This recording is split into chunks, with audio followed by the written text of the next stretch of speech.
Dans cette séquence, nous allons voir comment générer une mise en page de type recto verso, ce qui veut dire que nous allons imprimer les deux faces de la feuille. Mais avant cela, il faut bien comprendre le principe. Lorsque vous allez générer un travail en recto verso, vous allez utiliser une méthode de mise en page en mode vis-à-vis. Cette mise en page que vous allez concevoir dans Word ne va en aucun cas faire une demande d'impression en recto verso. L'ordre d'impression va se faire à votre demande au moment de l'impression. Donc on vérifie dans l'onglet Fichier. Lorsque je vais aller dans l'onglet Fichier pour faire une demande d'impression, je trouverai ici un lien en permanence, un lien propriété de l'imprimante, même si votre imprimante, comme vous le voyez dans mon exemple, n'est pas connectée.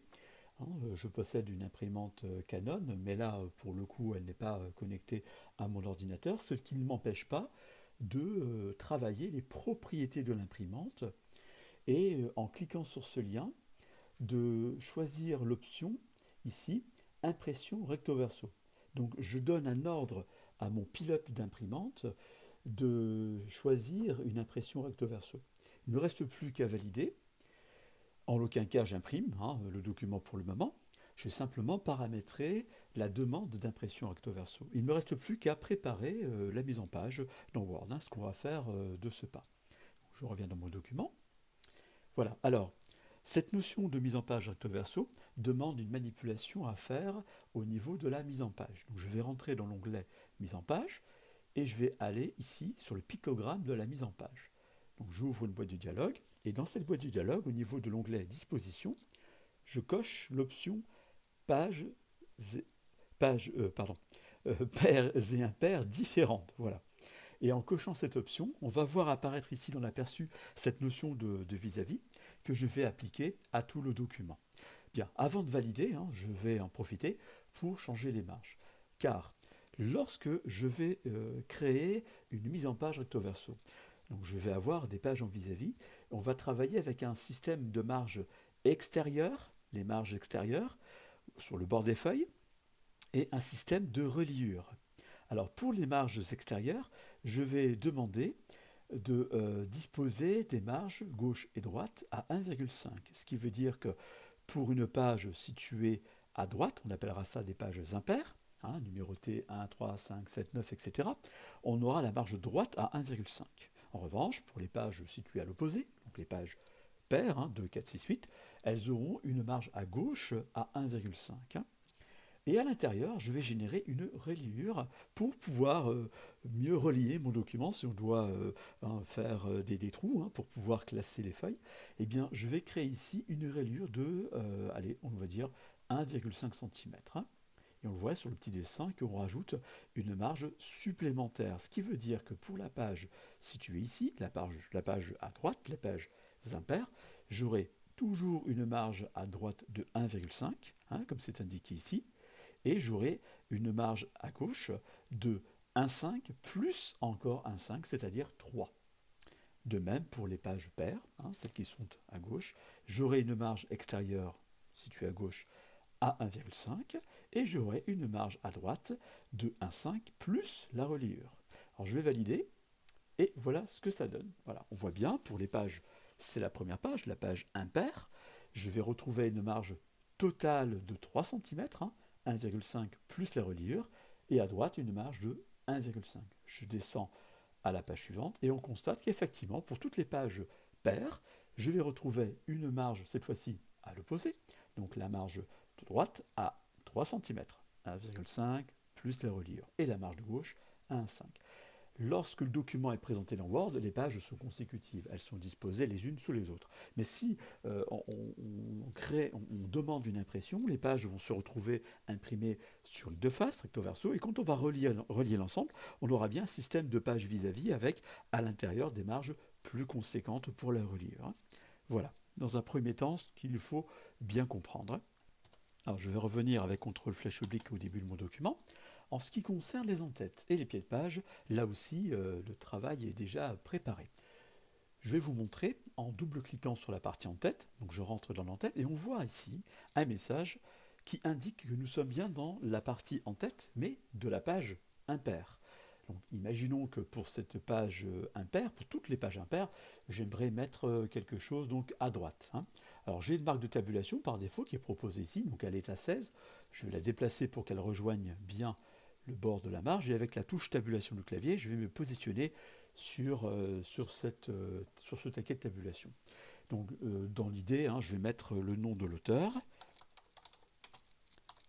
Voilà. Voilà. Et lorsque je vais cliquer sur le bouton suivant pour atteindre la section suivante, eh bien on va arriver sur l'exemple d'un en-tête pour toutes les pages paires. Eh bien, je vais revenir avec précédent sur la section de pages impaires. Je vais sélectionner mon texte uniquement. Je vais le copier, CTRL-C. Et avec le bouton suivant, je vais atteindre l'en-tête des sections paires.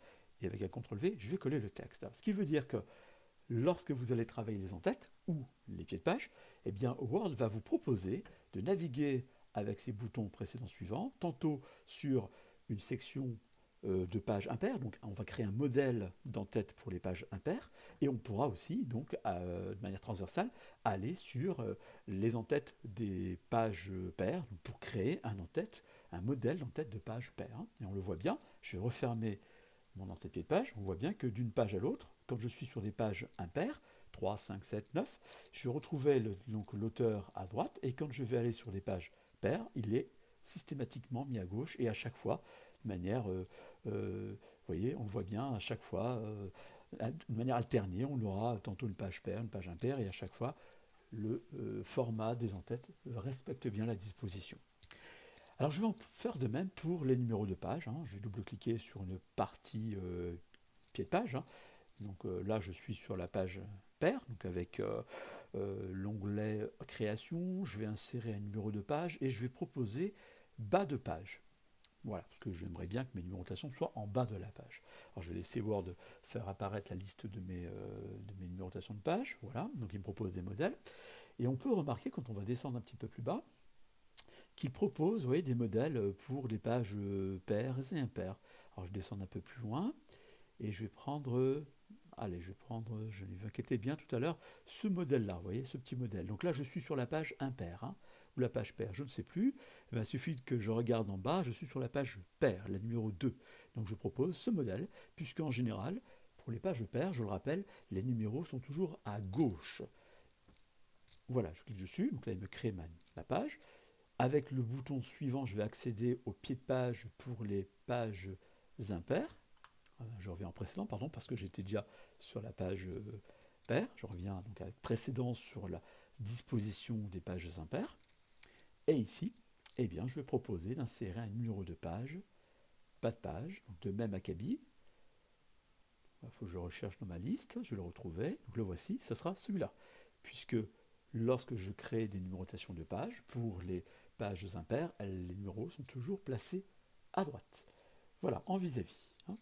Alors, petite remarque, tout à l'heure, vous avez remarqué qu'en cliquant sur le bouton suivant, je n'arrivais plus à aller plus loin. Parce qu'en fait, il n'est pas nécessaire pour Word d'aller plus loin, puisqu'il ne possède seulement que deux sections, une section impaire et une section paire. Et comme j'étais déjà sur la section paire, je ne pouvais pas aller plus loin, il fallait que je revienne avec le bouton précédent. Voilà, en termes de numérotation de page, ce que l'on peut dire. Donc je ferme l'entête-pied de page et je vais bien retrouver dans chaque page la numérotation tantôt à droite pour les pages impaires et tantôt à gauche pour les pages paires. Et ça, jusqu'à la fin de mon document. Voilà. Dans la section suivante, la séquence suivante, pardon, eh bien, nous verrons quelques fonctionnalités encore un peu plus avancées sur les documents longs.